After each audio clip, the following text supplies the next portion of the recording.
Hello everyone, कैसे हैं आप सभी। आशा करती हूँ अच्छे होंगे और मन लगा के पढ़ाई कर रहे होंगे। तो आज हम लोग फिर इस वीडियो में एक बहुत ही अहम मुद्दे पे चर्चा करेंगे, पाठ्यक्रम पे, है ना। सिलेबस के बारे में आप लोगों के बहुत सारे प्रश्न थे और आप लोगों को कुछ डाउट भी है। तो मैं बताती हूँ कि सिलेबस मैंने कैसे लिखा था। मैंने तो कोई निकलवाया नहीं था प्रिंट आउट, मैंने लिख लिया था। और क्या है सिलेबस, ये लोग भी आप लोग इसको भी देख लीजिएगा। और अगर कुछ चेंजेस नहीं हुए होंगे तो ये मेरा सिलेबस है ना, मेरे पिछले साल का सिलेबस है। अगर कुछ इसमें परिवर्तन नहीं हुआ होगा तो यही है। और वैसे आप लोग एक बार ज़रूर चेक कर लीजिएगा, विज्ञापन के साथ सिलेबस भी आता है ना, तो मिला लीजिएगा आप लोग। और उसके पहले कुछ प्रश्न देखते हैं कि जैसे कुछ प्रश्न थे कि मैं गृहिणी हूँ तो मैं क्या करूं, मैं कैसे कैसे तैयारी करूं। तो मैंने इसके पहले आप लोग जितने लोग हैं, जितने नए लोग जुड़ रहे हैं, आप लोग चैनल को सब्सक्राइब करिए। और मेरा एक प्लेलिस्ट है टीजीटी पीजीटी के नाम से, उसमें सारी वीडियोस हैं। मैंने अपने जहाँ तक मुझे याद आया मैं सारी चीज़ें जो हैं उसमें करती गई हूँ। तो आप लोग देख लीजिए उसको, और उसमें सारे प्रश्नों के जवाब आपके मिल जाएंगे, है ना। जो नए लोग आ रहे हैं वो पूछ रहे हैं कि जैसे किताब के बारे में पूछ रहे हैं आप लोग, और बाकी चीज़ पूछे, तो मैं सारी चीज़ें बता चुकी हूँ। आप लोग एक बार जाके सारे वीडियोस एक बार चेक कर लीजिए।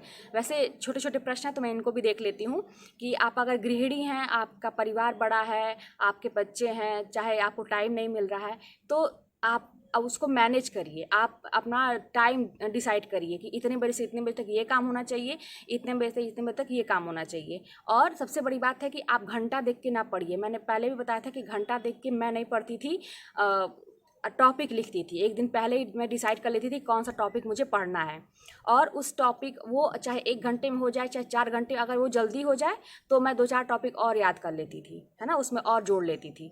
बस आप बहुत ज़्यादा टॉपिक में डिसाइड ये करिएगा कि एक ही दिन में खूब सारा लिख लीजिए, खूब अंदर से मोटिवेशन आ जाए और सारा लिख लीजिए कि आज तो इतना पढ़ के दम लेंगे। ठीक उतना मत करिए। अगर नहीं वो टारगेट कंप्लीट होगा ना तो जान लीजिए कि आप फिर अपसेट हो जाएंगे। तो थोड़ा थोड़ा टारगेट लेके चलिए और सारी चीज़ों को बैलेंस करके, जैसे साहित्य पहले नंबर पे होना चाहिए, फिर व्याकरण होना चाहिए, उसके साथ साथ भाषा विज्ञान का जो है उसमें तो थोड़ा, ये ज़्यादा नहीं है, उसको भी थोड़ा सा ले सकते हैं। एक एक टॉपिक लीजिए तो अच्छा ना, रोज रिवाइज करेंगे। काव्य शास्त्र लीजिए। और संस्कृत तो मैं बार बार कहती हूँ कि मैंने बाद में ही किया था, जब मेरा एग्जाम आ गया था और 1 हफ्ता रह गया था तभी मैंने संस्कृत का पढ़ना शुरू किया था। आप चाहें, अगर आपको लगता है बहुत कि करना चाहिए, तो एक एक जैसे उसके कवि लोग हैं उनको एक एक कवि को आप मतलब सबको बैलेंस करके आप पढ़ते जाइए। सबसे ज़्यादा आप फोकस करिए साहित्य पे और व्याकरण पे। तो इस तरह से रोज़ का टारगेट डिसाइड करिए कि क्या पढ़ना है, और अपने टाइम को देखिए कि इतने बजे तक। अगर आप सुबह थोड़ा त्याग करिए, रात में देर तक जगिए, सुबह जल्दी उठिए और सारा काम निपटा के जल्दी से जल्दी पढ़ने बैठ जाइए।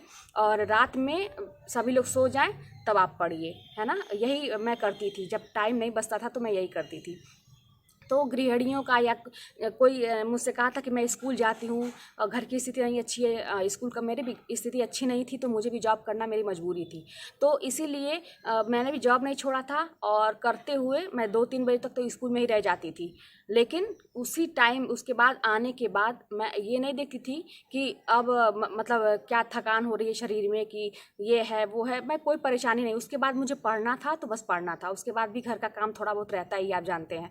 तो लेकिन हर चीज़ को समेटने का प्रयास जल्दी से जल्दी करके रात में बैठ के, रात के 2 बजे 3 बजे, जब तक आपको मतलब वो टॉपिक जो आपने लिखा है वो कब तक आप तैयार कर ले रहे हैं, तो इस तरह से करना है आपको। और टाइम देखिए, एग्ज़ाम आपका ज़्यादा नहीं टाइम है, 2-3 महीने का टाइम है ना।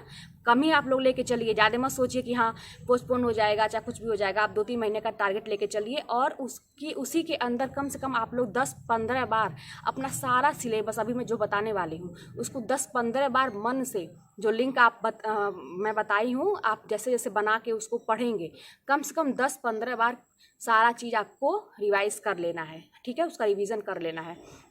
तो इतना करना है। अब वो कैसे करेंगे, कितनी देर आप पढ़ेंगे, कितनी देर बैठेंगे, वो सब आपका काम है। आप सोचिए कि आप कैसे करेंगे कि एग्ज़ाम आते आते कम से कम 10-15 बार हम इस चीज़ को रिवाइज कर लें, और भी ज़्यादा कर लीजिए। किसी को जल्दी समझ में आ जाता है तो वो कम करेगा तब भी उसका काम चलेगा। किसी को नहीं समझ में आता है, भूल जाता है, तो उसको और मेहनत करना है, 20 बार 25 बार। ये रिस्क नहीं लेना है कि नहीं कर पाएंगे, टाइम नहीं है, ये नहीं है। आप त्याग करिए, अपने नींदों को हराम करिए, सारी अपनी फेवरेट चीज़ों को छोड़िए, सारा टाइम पढ़ाई पे दीजिए, ठीक है। तो यही इसका उपाय है, और कुछ उपाय नहीं है। और जिसको और भी कन्फ्यूजन है, आप लोग मेरे पिछले वीडियो देखिए, उसमें आपको समस्या का समाधान मिल जाएगा। उसके बाद जो है आप लोग जैसे पूछते हैं कुछ लोग कि वो कौन सी किताब है, तो किताब के बारे में तो मैंने पहले ही बताया था कि मैं जो किताब दिखाती हूँ वो सरस्वती पांडे जी की किताब है, सरस्वती पांडे गोविंद पांडे की किताब है। तो इसी की किताब को मैं दिखाती हूँ। मैं बार बार रिवाइज़ करती थी। और इसके साथ कुछ लोग पूछ रहे हैं कि क्या किताब पढ़ने से ही काम हो जाएगा, ये किताब पढ़ेंगे, मैं भी आपसे यही पढ़ूंगी, क्या मेरा निकल जाएगा? तो देखिए, एक ही किताब, ये किताब कम से कम 90% लोग जानते हैं, है ना। ये कोई नई किताब नहीं है कि मैंने पहली बार बताया है। आप कहीं भी देखेंगे सभी लोग, बहुत अच्छी किताब है ना, तो सभी लोग पढ़ते हैं। लेकिन इसी में किसी का चयन हो जाता, किसी का नहीं होता। आप किस तरीके से इसको पढ़ रहे हैं, जिस तरीके से मैं बता रही हूँ, जिस तरीके से मैंने पढ़ा था, जितना मतलब मैंने रिवीजन किया था, मैं तो अनगिनत, मैं गिनती भी नहीं कर सकती हूँ, है ना।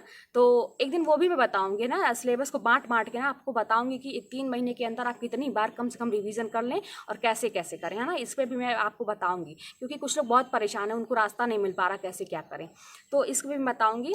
तो वही किताब पढ़ के कोई निकल जाता है, कोई नहीं निकलता है। डिपेंड ये करता है कि आपने उसको किस तरीके से पढ़ा और किस तरीके से उसका रिवीजन किया, है ना। और किताबों के बारे में और भी आपको अगर जानकारी चाहिए तो आप लोग चले जाइए मेरे प्लेलिस्ट में, उसमें आपको मिल जाएगा सारी टाइम टेबल से लेके किताब मैंने सब बताया हुआ है। और कुछ लोग कहते हैं काव्य शास्त्र के बारे में कोई बुक बताइए, तो मैंने काव्य शास्त्र के लिए कोई बुक नहीं लिया था, है ना। आपको पहले बताया था कि मैं जो कोचिंग मैंने किया था। अब आप लोग पूछेंगे कौन सी कोचिंग है, तो आपने लोग मेरे पिछला वीडियो देखिए, सब उसमें है। तो कोचिंग मैंने जो किया था, तो उसी का जो नोट्स था मैं उसी से पढ़ती थी। और काव्य शास्त्र मुझे बहुत कठिन लगता था, मैं ईमानदारी से बता रही हूँ, सबको लगता होगा, है ना। मैं पढ़ना ही नहीं चाहती थी, लेकिन ये था कि छोड़ेंगे नहीं, कोई चीज़ आ जाएगा तब क्या करेंगे। आप लोग क्वेश्चन पेपर उठाइए, देखिए कितने प्रश्न काव्य शास्त्र से आते हैं, बहुत ज़्यादा। आप लोग परेशान मत होइए इसके लिए। आप लोग मैं क्या करती थी, घटना चक्र में देखिए, जो पुराना था ना, पुराने साल का जो नेट JRF ये सारे में जो प्रश्न पूछता है काव्य शास्त्र का, ये सब मैं खूब रिवाइज करती थी। और उसका व्याख्या नीचे दिया हुआ होता है, 4 ऑप्शन जो होते हैं उसका व्याख्या, तो उसको मैं खूब रिवाइज करती थी, है ना। और मेरे नोट्स थे, तो बहुत ज़्यादा काव्य शास्त्र के लिए परेशान मत होइए आप। मतलब जितना सरस्वती पांडे में भी देखिए काव्य शास्त्र के कुछ पार्ट दिए हुए हैं, इंपॉर्टेंट पार्ट दिए हुए हैं, वो आप उतना ही एकदम दिमाग में बैठा लीजिए, आपका काम चल जाएगा।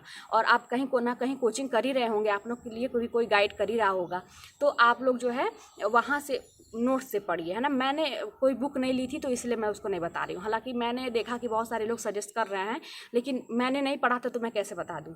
तो इसीलिए आप लोग, मैंने पुराना क्वेश्चन पेपर को कई बार दोहराया था, घटना चक्र का जो डिटेल वगैरह है, और मेरा नोट्स जो था उसमें करके, मतलब मैंने मैनेज किया था, समझिए इसको। फिर संस्कृत वाला भी मैंने मैनेज ही किया था, है ना, कि कहीं मतलब ये रहे कि कहीं से कुछ आ जाए तो ये ना रहे कि अरे ये क्या, मतलब मैं कर लूँ किसी तरीके से अनुमान लगा के, या किसी तरह से मैं कर लूँ। तो ये काव्य शास्त्र तीसरे नंबर पे था, और लास्ट में संस्कृत था, है ना।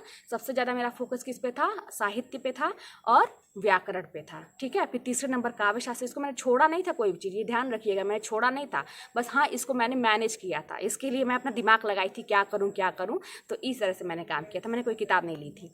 तो ये सारी चीज़ें हो गई, आप लोग भी देख लीजिए। अगर आप और भी थोड़ा सा आप लोग सर्च कर लीजिए, कोई बताए किताब उताब, तो आप लोग देख के अच्छी किताब कोई ले सकते हैं। तो ये तो प्रश्नों के उत्तर हो गए, और भी बहुत सारे आप लोगों के प्रश्न आते हैं, तो बस आप लोगों के कुछ प्रश्न ऐसे हैं जो मैंने बता दिया है, तो आप लोग वहाँ से देख सकते हैं। तो आज हम लोग डिस्कस करेंगे पाठ्यक्रम पे, कि कैसे अपना पाठ्यक्रम डिसाइड करें, और क्या है हमारा पाठ्यक्रम। आप बहुत सारे लोग कह रहे थे कि एक बार समझा दीजिए, तो मैंने लिख लिया था इसको कॉपी पे, है ना। तो आइए मैं कैमरा बैक करके आपको दिखाती हूँ कि मैंने कैसे लिखा था, और आप कैसे कैसे मैंने देखिए उस पर भी मैं टिक लगा के पढ़ती रहती थी, ठीक है। तो चलिए देखते हैं कि पाठ्यक्रम कौन सा है हम लोगों का। देखिए मैंने पाठ्यक्रम इस तरह से, देखिए ये सारी चीज़ें देखिए, ये मैंने लिख लिया है, ठीक है ना। ये पहले का है मेरा, अभी का नहीं है, ठीक है। जब मैं तैयारी करती थी तो इस तरह से मैंने खोज के मैंने उसको लिख लिया है, ठीक है, जो जो चीज़ें आने वाली थी। अब देखिए हिंदी पाठ्यक्रम, ठीक है, मैंने ऐसे हेडिंग डाला था, इसको मैंने बहुत अच्छे से लिखा है साफ साफ, ताकि क्योंकि पाठ्यक्रम हमेशा साफ साफ होना चाहिए, ताकि आप एक एक टॉपिक उस पर डिसाइड। देखिए मैंने टिक लगाया ना, कि जब मैं रिवाइज करती थी तो टिक लगा दी थी कि चलो इसको कर लिया, इसको कर लिया, इसको कर लिया, इस तरह से मैं करती जाती थी, ठीक है। तो हिंदी साहित्य का इतिहास, ठीक है, अब ये इसमें आदिकाल है, ठीक है, इसके अंतर्गत क्या क्या है, आदिकाल है। फिर क्या है आपका भक्ति काल है, उसमें क्या आएगा, संत काव्य, सूफी काव्य, राम काव्य, कृष्ण काव्य। फिर रीति काल, आधुनिक काल, भारतेंदु युग, द्विवेदी युग, आपका ये रीति काल भी आएगा। फिर आधुनिक काल में क्या आ जाएगा आपका, ये सब है ना, भारतेंदु युग, द्विवेदी युग, छायावाद, प्रगतिवाद, प्रयोगवाद और नई कविता, ठीक है। उसके बाद जो है हिंदी गद्य साहित्य का विकास, इसमें क्या क्या आएगा, निबंध, नाटक, का उपन्यास, कहानी, फिर हिंदी गद्य की लघु विधाएं भी आएंगी ना, जीवनी, आत्मकथा, संस्मरण, रेखाचित्र और यात्रा साहित्य, ठीक है। और गद्य काव्य क्या है ना, गद्य काव्य, फिर व्यंग भी रहता है उसमें, फिर हिंदी के रचनाकार एवं उनकी रचनाएं। तो देखिए काव्य के, अब इसमें क्या हो जाएगा, ये हिंदी के रचनाकार एवं उनकी रचनाएं, ये तो आप लोगों को मैं कई बार ट्रिक से कुछ चीज़ें बता भी चुकी हूँ। फिर अब यहाँ पे आ जाता है आपका ये काव्य शास्त्र वाला, काव्य के भेद, ठीक है, रस, अवयव भेद, छंद, अलंकार, शब्दालंकार, अर्थालंकार, काव्य गुण, काव्य दोष, है ना। और इधर देखिए हिंदी की बोलियाँ, तो हिंदी की बोलियाँ, विभाषाएँ, इसमें हिंदी ये आपका भाषा विज्ञान के अंतर्गत, हिंदी की शब्द संपदा, हिंदी की ध्वनियाँ, देवनागरी लिपि, नामकरण, ठीक है, ये नामकरण गलत हो गया है, नामकरण है, ठीक है, नामकरण, विकास, विशेषताएँ, त्रुटियाँ, सुधार के प्रयत्न। अब देखिए व्याकरण में क्या आएगा आपका, लिंग, वचन, कारक, संधि, समास, वर्तनी, वाक्य और क्या है, शुद्धिकरण, ठीक है। वाक्य शुद्धिकरण भी, ये सारी चीज़ें उसमें कई चीज़ आते हैं ना, कि शब्दों के भी शुद्धिकरण करने, वाक्य शुद्धिकरण करने के लिए आता है, और वर्तनी शुद्ध करने के लिए आता है, ठीक है, वाक्य शुद्धिकरण करने के लिए आता है ना। थोड़ा सा ये देखना पड़ेगा कि ये ना वाक्य शुद्धिकरण जो है ना, इसको बड़े ध्यान से देखिएगा, कभी कभी इतनी कन्फ्यूज़ उसमें छोटी छोटी चीज़ें होती है ना कि समझ भी नहीं आता है, तो प्रैक्टिस के ऊपर है सारी चीज़ें। फिर देखिए शब्द रूप, इसमें शब्द रूप में क्या क्या आ जाएगा, पर्यायवाची, विलोम, श्रुति, भिन्नार्थक और वाक्यांश के लिए एक शब्द, मुहावरा, लोकोक्ति, ये बहुत इंपॉर्टेंट है शब्द रूप, है ना। ये बहुत छोटी चीज़ लगता है, कोई इसको पढ़ता उड़ता नहीं है, लेकिन इसमें से बहुत सारे आपके पूछे जाते हैं और गलत हो जाता है। फिर संस्कृत साहित्य, इसी के लिए आप लोग ज़्यादा परेशान हैं, तो संस्कृत के प्रमुख रचनाकार, उनकी रचनाएं, यही कवि हैं, इसमें मात्र गिने चुने हैं, कोई इसके लिए टेंशन मत लीजिए। कालिदास, भारवी, दंडी, भवभूति, माघ, श्रीहर्ष, ये लोग हैं। उसके बाद संधि, इसमें भी व्याकरण आता है ना, तो स्वर संधि, व्यंजन संधि, समास, शब्द रूप, धातु रूप, कारक प्रयोग, अनुवाद भी आता है। तो जो है कि ये रहा आपका सिलेबस, ठीक है, ध्यान से देख लीजिए आप लोग। इसी तरह से अगर आपको लगता है कि आपको कहीं से मिल नहीं रहा है, तो ये मेरा सिलेबस है ना, आप लोग एक बार, अब की बार का जो विज्ञापन आया है उससे एक बार ज़रूर इसको टैली कर लीजिएगा कि कहीं कुछ छूट तो नहीं रहा है, और या तो मतलब कुछ अलग से तो नहीं हो गया है।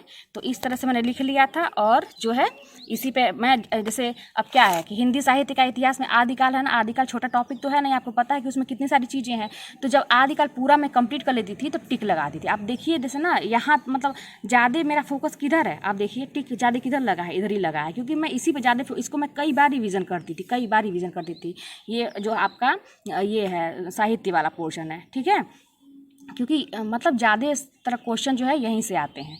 तो देखिए इसमें आदिकाल जब पूरा कंप्लीट हो जाता था, एक बार पढ़ने के बाद मैं टिक लगा देती थी, ठीक है। ये मतलब मुझे जब कॉन्फिडेंस हो गया कि हाँ अब याद हो गया है, मतलब अच्छे से मैंने कर लिया है, तो टिक लगाते जाए। इससे आपको ना क्या है, आपको अच्छा लगेगा कि हाँ चलो देखो मैंने कर लिया है ना। देखिए यहाँ भी ऐसे, ठीक है। तो चलिए इतना आप लोगों ने देख लिया आज।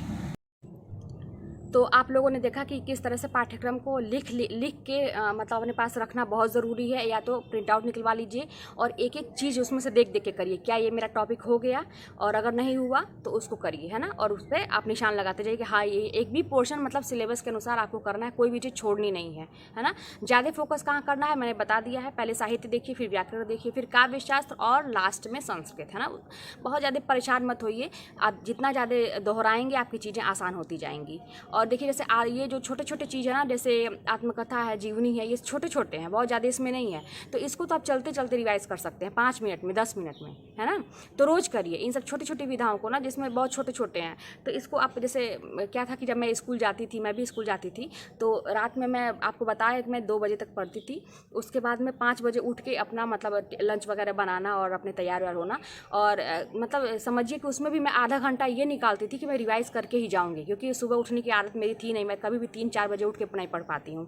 तो मैं रात में उसका उपयोग करती थी, तो रात में देर तक जगती थी, और 5 बजे उठ के स्कूल का पूरा रेडी होके नहा धो के जब तैयार हो जाती थी, जाते जाते ऐसा मैं टाइम सेट करती थी कि आधा घंटा 15-20 मिनट बचे मेरे पास निकलने के लिए। तो मैं क्या करती थी, उसी में ये छोटी छोटी जो विधाएँ होती थी, मतलब ये है जैसे आत्मकथा है, ये है आपका जीवनी है ना, ये छोटी छोटी जो विधाएँ हैं, तो उसको मैं रिवाइज़ करके जाती थी, क्योंकि ये ना ये सब चीज़ें ना आपका 5 मिनट 10 मिनट में हो जाएगा।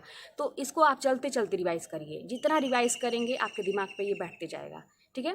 तो चलिए आज की वीडियो में इतना ही, और अगली बार हम जो अगली वीडियो आएगी हमारी तो उसमें भी कुछ अच्छा चीज़ लेके आते हैं। और आप लोग से यही है कि आप लोग को जो भी कन्फ्यूज़न है आप लोग वीडियो पुरानी मेरी देखिए, है ना, कि उसमें सारी चीज़ें मैंने बताया है उसमें। और भी कोई अगर आपके प्रश्न है तो कमेंट में पूछिए, मैं आपको बता दूँगी। ठीक है, तो चलिए मिलते हैं नेक्स्ट वीडियो में।